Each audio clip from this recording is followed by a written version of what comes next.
Welcome to our program, Coach-to-Coach. Today's guest is Dr. Matthias Hombauer. Matthias is a co-creator, spiritual scientist, dad, husband, rock star photographer. His website reads, I'm Dr. Matthias Hombauer. I play by my own rules. And I just love that. Thanks for joining us today, Matthias. It's my pleasure to welcome you. Thank you so much, Craig. It's an honor to be invited to this show. Yeah, great. So the way I like to kick these things off is to ask, what first sparked your interest in coaching? Yeah, so coaching kind of found me, I guess, and not the other way around. Mm, So what I did during my life, it seems I always followed like my inner intuition, right? And so it started with I studied molecular biology for 9 years, have a PhD in there, and then all of a sudden I felt that I want to become a rock star photographer. So I took a camera and started to shoot rock stars, and this was fun. And then a couple of years later, my first daughter came to this earth, and I thought, do I want to stay in this, fucked up clubs at night, or do I want to be a stay-at-home dad? And so I said, okay, let's figure something out here. And I started an online business, how to become a rockstar photographer. mm, And it became a worldwide community, and I sold a video course. And so everything was set on, me being a rockstar photographer, selling a video course, having this awesome community with the podcast. And then in March 2020, COVID hit, and there was the lockdown. And all of a sudden, from one day to the next, my business was dead.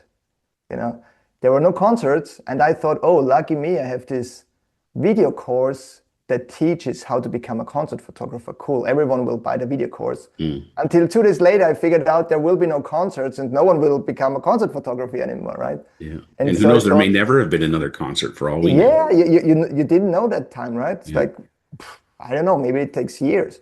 And so, which did, I think it took 2 years until everything got back to normal. But I thought, okay, I need to do something else in a way, because, that's not moving the needle forward. And so a friend of mine um, gave me a book called Coaching. Mm. And I've never heard of coaching before. Yes, I was in psychotherapy for a while because it seems I always fall in love with the wrong girls. So I wanted to figure things out for myself. And luckily, I'm happily married now with 2 kids. So this worked out. But there was this coaching book, Coaching. And it's like, what is coaching? Never heard of that. And I read through the book. And Coaching is kind of a coaching school from California, but I'm based in Vienna, Austria, and they have a kind of in Amsterdam, in Holland, in the Netherlands, they have a distributor for these courses, and they offered weekend courses as well online. And Mm. so I thought, okay, I have this book, sounds interesting. Don't know what to do with that, but let's jump on a weekend course, and I did like they call it the fundamentals, Yeah. and all of a sudden everything changed in a way that was like, holy, what is that? The first question was like, what's your dream? It's like, Mm. I never thought about that. That's interesting. And this was completely mind-blowing experience for these 3 days. And I thought, oh, that's something, maybe I want to go forward with. And I'm someone who is either 100% committed or 100% out. So, Right. I left molecular biology back. I left my career as an international concert photographer, and I said, okay, let's jumpstart that and do something new. And so I went through this whole coaching school and have accreditation and whatnot, certification. Um, and then I figured out next, okay, it's really hard to make a living out of it, Mm. because what I've seen in the school is most people were like in-house coaches, or they did it as a hobby or as a side business. But I wanted to go full in. And so here I was struggling for the 3.5 years to really build a business, right? It's like, that's not working. What should I do? What do I even sell, right? It's Mm. like, what is it that I'm selling? Before it was easy because I sold a course on how to make better photos. But now Right. it's like, what is coaching? And so, yeah, I was in there for 3.5 years, really struggling, really frustrated already. And then I met JP Morgan who is a coach in the being movement, and he's from Hawaii.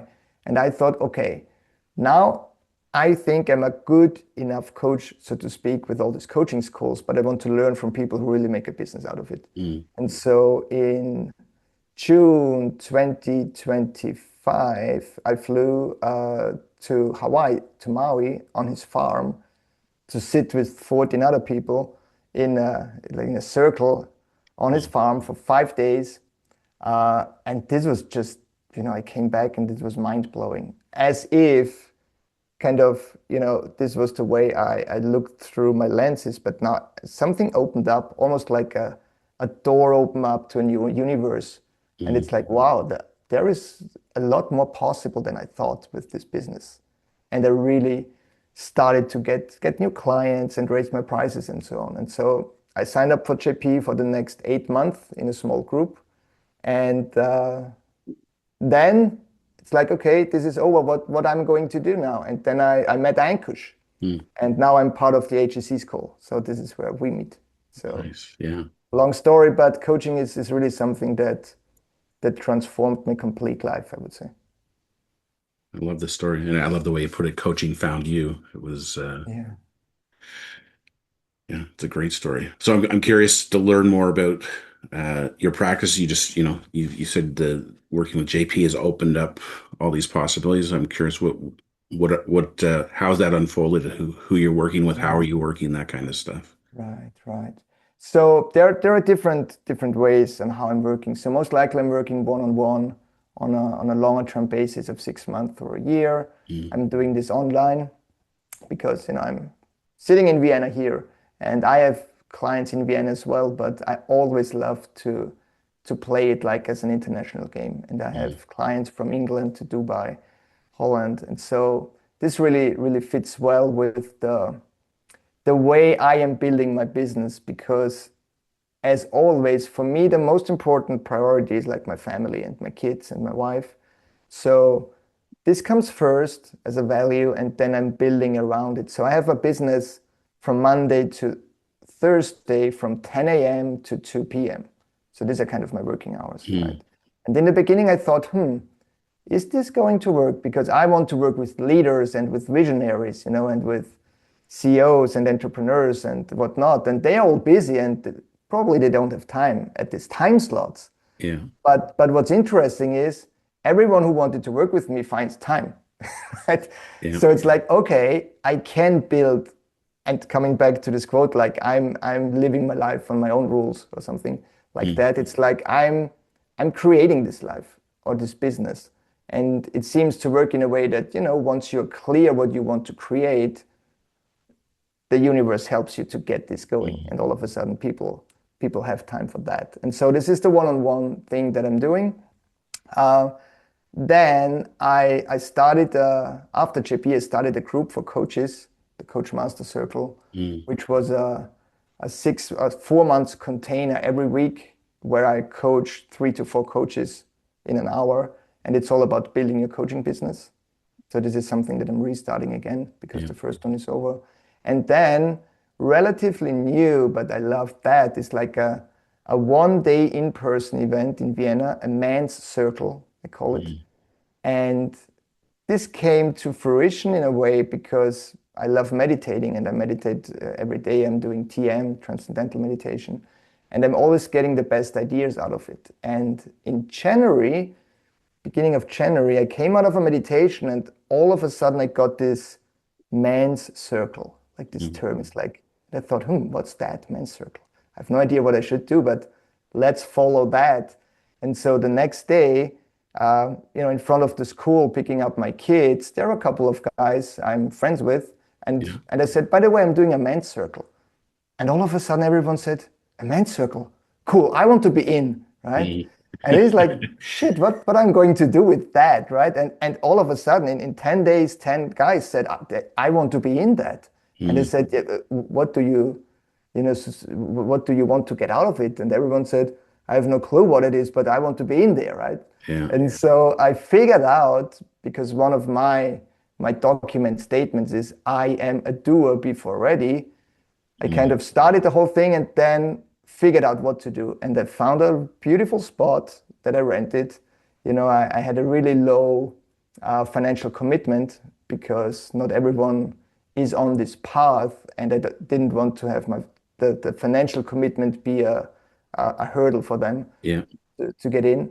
And so we had this first men's circle sitting in a circle like I knew from JP and opening a space for most likely dads and entrepreneurs just to be themselves, and questions like who are you uh, when you peel back all your layers, Mm. what's there, what's your vision, and this resonated a lot with them, especially because they could be their true selves and they saw others that they have the same topics, Mm. right?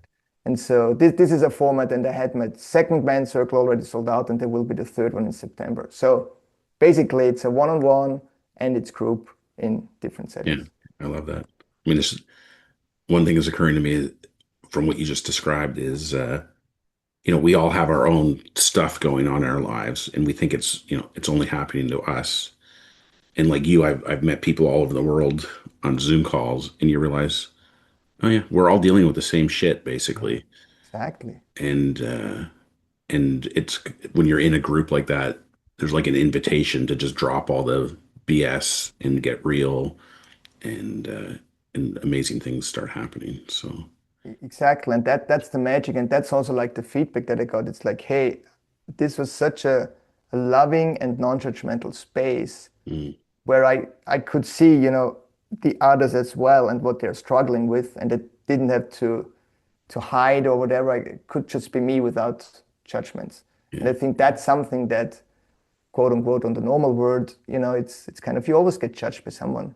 And having a space, yeah, we have all our partners, but that's different when we talk to them, right? And having yeah, someone who is in the same situation and can provide like this space seems to be something that, especially in the age of AI, yeah, seems that the direct contact is something that people are also longing for, right? yeah, And in yeah. And I think person. that's going to get stronger in terms of. I mean, we're going to get to the point where the only way you know you're actually talking to a person is to be physically with them. Exactly. Yeah. Because a So, video so won't do it anymore. Zoom call, yeah, maybe, probably in a couple of months. I don't know if you're real, correct? Maybe yeah, it's just the exactly. AI version I'll of you. pinch myself. Yeah, Yeah, I can guarantee I'm real, but and you yeah. can do 100 interviews a day or And whatever. then you say that's exactly what an AI would say. So the other thing I Yeah. loved what you said. I was telling you before we started recording this that I've been creating songs with AI, and I wrote a book last year called The Wisdom of the Force that was based on Star Wars quotes, and this year I've created songs based on my book basically.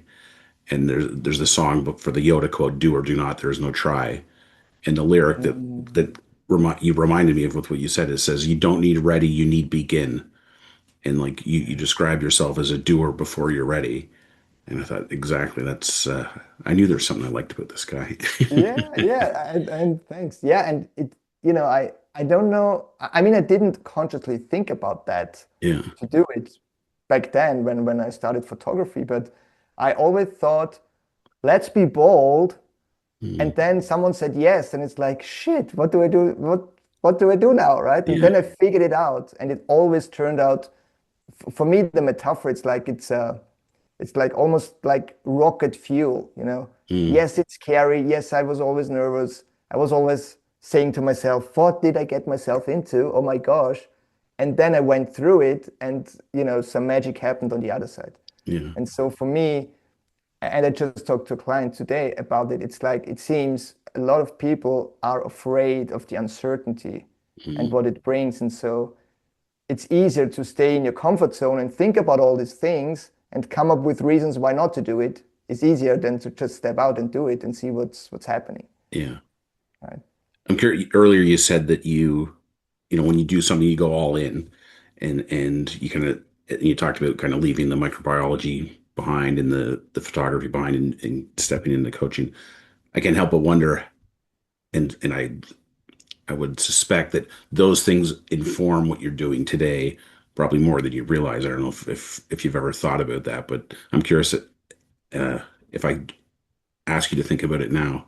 How does your background in science and your background in photography play into helping you support your clients today? Yeah. They support me definitely. And I always say I'm not regretting anything, Mm, right? Because I can come from this perspective and saying, hey, I studied 9 years molecular biology. I was at the world's most famous prestigious institutes, and then all of a sudden I went to these small shitty clubs taking photos. I mean, mm, that's a failure, right? I can see it from that way. yeah. But for me, it's like it was just this natural progression to become someone else. And what I got from my PhD, for example, 4 years of PhD in biology, I mean, you need to be so persistent, and there's such a high frustration level. Mm, And this helped me, I'm sure, 100% sure, immensely with my entrepreneurship journey. mm, Because that's like everyone who's an entrepreneur knows that's a roller coaster, right? yeah, And, absolutely. and so I just talked to someone I don't know, last week, and he told me something like a quote, either as an entrepreneur, either you fail or you make it, and it's just about persistency. Because if Mm, you're long enough in the game and you're not screwing it up, all the time, you will be successful or coming to this point where you want to be. yeah. Whereas a lot of people just stop to play the game early on because it's just, it's no fun. It's frustrating. It's Mm, like there are always like these dips, and then you have a high and then a dip, and that's not fun at all. And so I think, or I know, the PhD or the whole study really taught me to be persistent. mm, And I think there is this grit. This is one of the yeah. uh, Yeah. the, the names for But that. this conversation is reminding me of one of my best friends in university. He was in science and I was in business. And we'd be drinking and arguing about who was on the right path, who was going to have who was living the right kind of life kind of thing. And it used to be this art versus science kind of thing, argument. And I don't know, now that I'm in coaching, I think of almost everything I do as an experiment, Yeah, and it relate very directly to kind of a science experiment kind of mindset. And without I mean, I have a hypothesis of what may or may not happen, but I really don't know until you go and run the experiment, and then you find out pretty quickly whether yeah. it's going to work the way you thought. Or and many times it's like, wow, when I mix these two things together, look at this amazing thing I had no idea was going to happen. So Exactly. And what's also interesting, like once I was back then when I was a researcher, I had this, I think I was cut up from my head mm, upwards in a way of, I was so analytical, and everything was just data. And if I can't prove it with data, then it's not true. And if I'm not seeing it, I can't believe it. mm, And I had a really hard time even talking about spirituality. Just this word spirituality implied something like, oh, that's religious, and no, that's not for me. yeah, And so once I started coaching, something opened up for me. This was like beginning in my 40s, where it's like, hey, maybe there is more to that than just, the things that I see, and maybe there is more to that. And so I mm, also really got into spirituality in a way. And when I was in Hawaii, I even visited Ram Dass' home because he was in Maui as mm, well. And so, yeah, as I said, as a door opened to another world, it was not black and white as before. The world is now like in rainbow colors for me, and there is mm, so many nuances to that. uh, yeah, I like that. I'm curious if there's an example or two you can share of how either coaching has helped you, or maybe you have a great story from your coach circle, Yeah, uh, right. thing Yeah, that you can share. yeah. I mean, obviously, my life completely changed being it with relationship with my kids, with my wife, Mm, and just thinking of it. I mean, probably a personal story that, yeah, let's share this personal story. It's like I had this belief of I hate skiing, right? mm, Because I started skiing as a child, and I was skiing with my mom, but then I stopped when I was 13 years old or so, and then I didn't ski anymore because I thought, no, I hated it. That's not for me. And so just happened that my kids are now in an age that they can start skiing, and my wife is also into skiing, and so it's like let's go skiing together. And this was 3 years ago. And Mm. I was like, skiing, okay, I do this for my family, but I don't really want it. And I talked to other guys, to other dads. And there's one guy who said, I never go skiing. I go to the restaurant or to the cabin, and have my fun, and my wife should ski with the kids. And Yeah. I was like, I want to be that guy, that's cool. Uh, but out of feeling a little bit ashamed and guilty, it's like, okay, let's do that. And and then I had a coaching session with JP, and we completely flipped the script or this perspective of I hate skiing, and I came up with something like, I am getting pleasure out of things that I think I don't enjoy, Mm. like skiing. It's like, what if this is the best thing that I can do, and it's for my family, and it's a different context. And so at this night, my wife said, your birthday's coming up. I will gift you ski boots. And like I was like, no, I don't want ski boots. That's not a good present, right? I hate skiing. But I was open to that because in the back of my mind there was this conversation with JP, and it's like, yeah, I mean, what if I get the best ski boots, and what if I really enjoy that? And I got the ski boots. We went skiing, and by the end of the day, I said to my wife, hey, wow.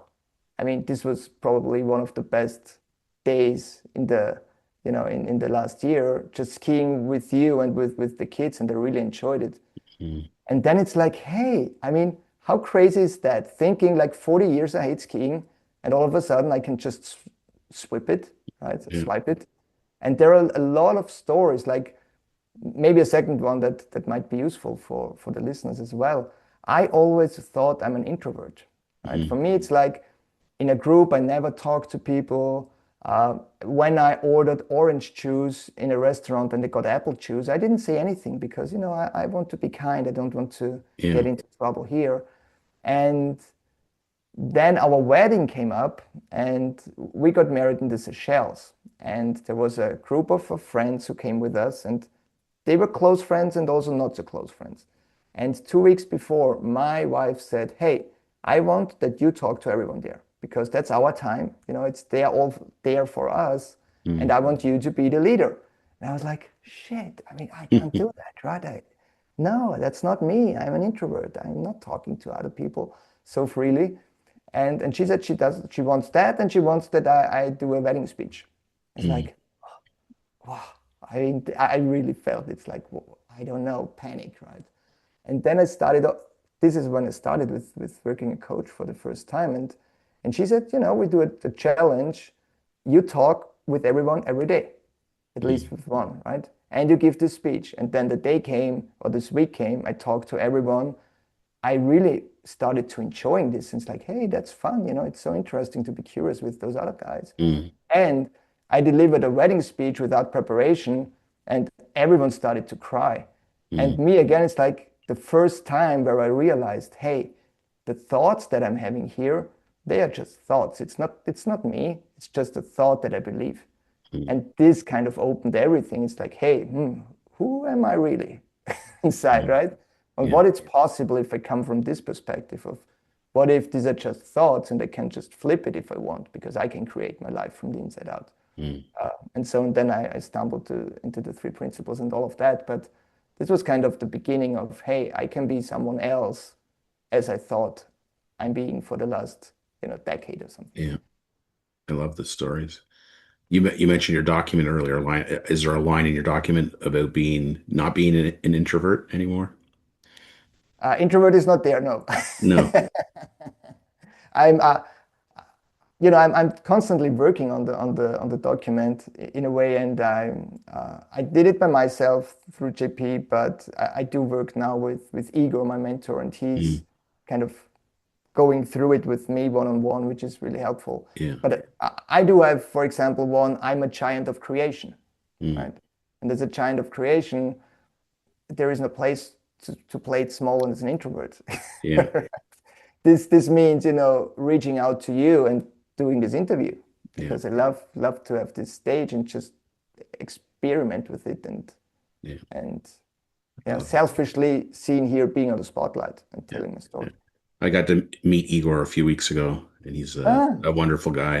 And he's it was funny awesome. because I met him on a Saturday. We had a call, And then on Sunday, I was reading that week's chapters in Ankush's book, Awakening the Coach Within. And I come across a chapter all about Igor. I'm like, how often do you meet somebody and then read a chapter in a book about them? Right.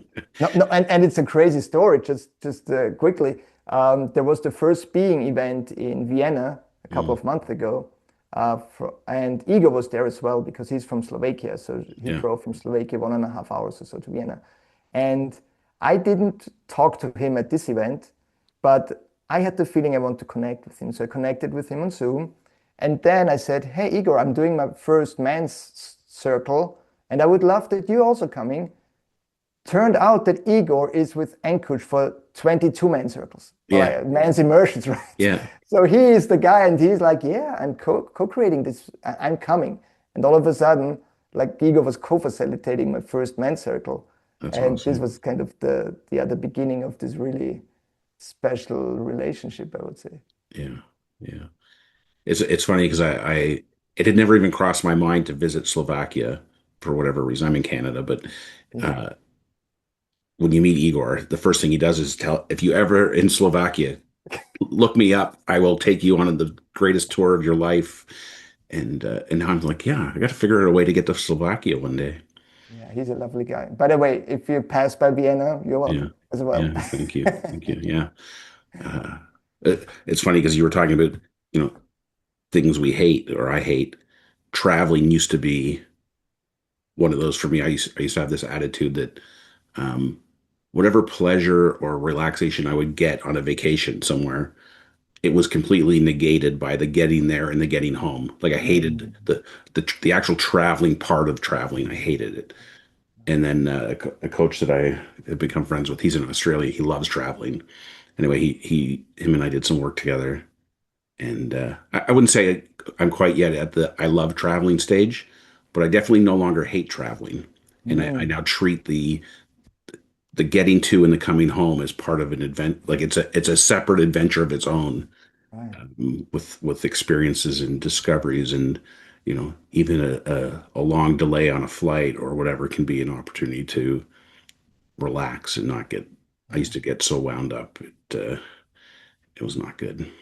But anyway, my wife's very encouraged that maybe there's more traveling in our future. Yeah, you should do it, definitely. So Vienna is like probably 10 hours flight or something like Yeah, that. yeah, Yeah. I mean, I traveled 25 hours to Maui, which was just yeah, crazy. yeah. That And looks. and there was a stop in Toronto as well on my way home. Okay. Yeah. Well, so you were very close to where I am then for a short period of time. Right. Um, I guess just leading into the next question is if there's one thing you would want the audience to take away from this conversation, what would that one thing be? Yeah. I think it's really like this mind shift of you might not be that you think you are, Mm, right? It's like because I see this so many times with clients who are like, "Hey, I am that. I can't change," right? And there is so much freedom in it once you see, or at least a little bit opening up and saying there might be a possibility that they can change. mm, And and I've seen this as I told you in the stories a couple of times now in my life. It's like if you're open to that, this is real freedom because then you can create from the inside out. mm, Whereas if I'm stuck in a perspective of this is who I am, I'm an introvert. My whole life I'm an introvert. You mm, see, everything that happens to me shows me I'm an introvert. yeah. And it's really interesting because last time also I talked to a client and he asked me like, what are you doing if someone cuts you in the traffic, Mm, because me, he said, I'm starting to shout and I'm chasing this guy. And if he is on the traffic light, if he stops at red, I will jump out the car and I will, fight with him, whatever. And it's like, wow, that's interesting. What's happening there? If mm, something from the outside gets you so triggered up and so fired up that maybe a whole day you're in this emotional roller coaster and then you're feeling guilty about that and it takes you 2 days to go back to normal, mm, right? And so this realization that yes, there are triggers all the time, but you can actually work your way through that you can not be in this game, but most likely, seeing it from the outside, or at least taking a step back. And I've experienced that a lot with my kids because I used to be triggered by my kids all the time, Mm. especially, and maybe Yeah, kids have a way of people doing that. who have kids. Yeah, yeah. I mean, well, I mean, how dare are you? Now it's time to go to bed, right? Why do you have Yeah, the best time of your life right now? yeah, And getting triggered all the time until I realized, maybe it has nothing to do with the kids. Maybe it's me who has a problem with that, right? yeah. In whatever way. And so just seeing these possibilities that there is another way of experiencing the world. I think that's what I want to say Mm. is, and that's total freedom and a different experience of your life. Yeah, yeah. And Well, that's that's not so always helpful, easy. and it doesn't take much, right? It's all you need is that little sliver of light, Yeah, to and that, catch it. Like ego has this, I don't know, yeah, has the I love you, the yeah, sign, the yeah, the I North love it American Sign sign, Language, yeah, And that was also funny because for me, that one, this was even a logo with the camera here. For me, these are like the devil's horns, right? This is yeah, the heavy yeah, metal thing. yeah, And then ego said, no, that's a love sign as well. It's like, oh, yeah, that's interesting. And the first kind of thing is to catch yourself when you get triggered. mm, And normally, we live like 95% or whatever on autopilot, and mm, you don't even realize what you're doing. It's like, okay, that's how I am. I'm angry, yeah, right? yeah, And there is a possibility to just see through that and have a chance or have an option to say, oh, what's the next step now? Do I really want to get angry? Or is this mm, just, and I started, there is this really beautiful book. It's called The Gentle Art of Blessing love from that book, yeah, you know that yeah, that's this book has something special. I listened to the audiobook and it has so much love and warmth. It's like, and I started to do that, mm, going through the streets and blessing people. Just, I bless you to have a happy life or whatever. And yeah, it feels so good. And it's, if you would have told me that 5 years ago, I would say you're completely nuts. I mean, mm, blessing, what's that? yeah, And so, yeah, you yeah, definitely have a choice. yeah. You can't bless somebody and judge them at the same time. Exactly, Yeah, exactly. And, if someone cuts me off in traffic and I catch myself in my best version, I bless them and that's it, right? yeah. My daughter accused me of because I was doing it. We were in the car a lot, and people would be doing what they do in traffic, and I'd be like, that guy just cut me off. Bless him. And my daughter would be like, I know what you're Yeah, really saying. And it's like, no, seriously, I'm legitimately blessing them. yeah, yeah. And that's so counterintuitive, but yeah, it's just a way of being, Yeah, which is much more helpful for me at least than just to get angry at things that, might not even have something to do with me. You yeah, never know why they cut you. Maybe they're going to the hospital or whatever. yeah, Right? So, yeah, yeah. Dr. Bill Pettit has a great story about his dad was a, a chronic you know, traffic aggressor. Like he'd call everyone a son of a bitch, cuts off, oh, those sons of bitches kind of thing. And one day Bill was in the car with his dad and somebody cut him off. And his dad did the same kind of thing, like bless them. And he's like, what do you mean bless them? Like I thought those were sons of bitches. He goes, no, there's just some poor soul who's caught up in his thinking. mm, And for all I know, he's had a terrible day and he's just trying to get home safe to his family. I hope he gets home safe. And yeah, it starts with it's all inside each one of us. So right. And that's what really blows my mind. It's like, okay, the event is the same, you get cut in traffic, yeah, but it's a completely different experience from the perspective you're seeing it yeah, and what you're creating from that. yeah, absolutely. So love that. Yeah. Thanks for Well, sharing. in that, what was your line? I am a giant creator. Is I'm that a giant of creation. child of creation? Yeah, I love it. Yeah. Yeah, it all starts there. If people want to learn more about what you're doing, your men's circle and one-on-one Yeah. coaching, where's the best place for them to connect with you? Yeah, the best place, might be LinkedIn and Instagram. I'm also on Facebook, but I'm not using it. I'm starting to use it more often now because it seems all the Ankush and the Steve Hardison guys are there. Yeah, all the Still on old timers. Facebook. Yeah, yeah, yeah. But yeah, LinkedIn, Instagram, on my homepage, matthiashombauer.com. Um, yeah, or just, write me an email, office@matthiashombauer.com, or just Google me and you will find me. Yeah. And I'm happy to have a conversation, to help out where I can. And, since I'm at the HSC school, I really learn like what coming from service and love Mm, means. And so I'm completely 100% committed to serve.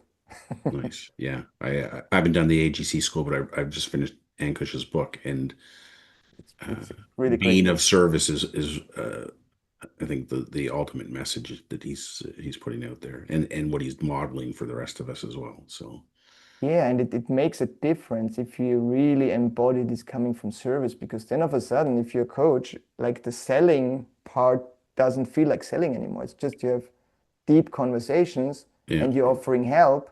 And if someone wants to go further with you, cool, let's do that, right? It's yeah, not because I also was like, hunting or chasing clients, and this always felt like yeah, not how I want to do that. And anyhow, it's not really working. And I love what Steve Chandler always says, like coaching is a relationship business. mm, And you need to build a relationship and trust first. It's yeah, not selling an info product that someone buys on your homepage. yeah, And exactly. so therefore it's different. But Yeah. yeah. I had an insight this week. I run a group with some coaches, and we were talking about coaching fees and enrolling and stuff. And it occurred to me, it's like, because I've trained with Jamie Smart, and his thing is, people aren't paying you for coaching; they're paying you for the result that they want. And it occurred to me, it's like, yeah, even calling it a coaching fee is not an accurate term, because it's not like it's not my fee, it's not the coaching fee, it's the how much is it going to cost for you to have your For dream you. come true. Yeah. Yeah. And so it's not a question of is it worth, is the coaching worth the money, because it's not, it's is the result that you want worth the money. Is your dream worth the money, Yeah, right? That you're paying absolutely. for. And if the answer to that is no, then I don't know, maybe we need a better dream. Yeah, exactly. Love it. Well, this has been awesome. I've really enjoyed spending some time with you and getting to know you, and appreciate you taking the time to be here today with me. Thank you, Craig. Thanks for inviting me to this really cool setting here on your show. And yeah, let's stay in touch. And as I said, uh, when you get to Igor, you might go to Vienna That's as right. well. I'll do the whole Yeah, European swing. Yeah. yeah. Europe is not that big No. compared to Canada and the Yeah. US. So Yeah. Absolutely. Yeah. You can awesome. get to a lot of countries in a short period of time for Yeah, sure. Awesome. awesome. Thanks Thank you again. so This has been much. awesome. Yeah, take Yeah, care. thanks.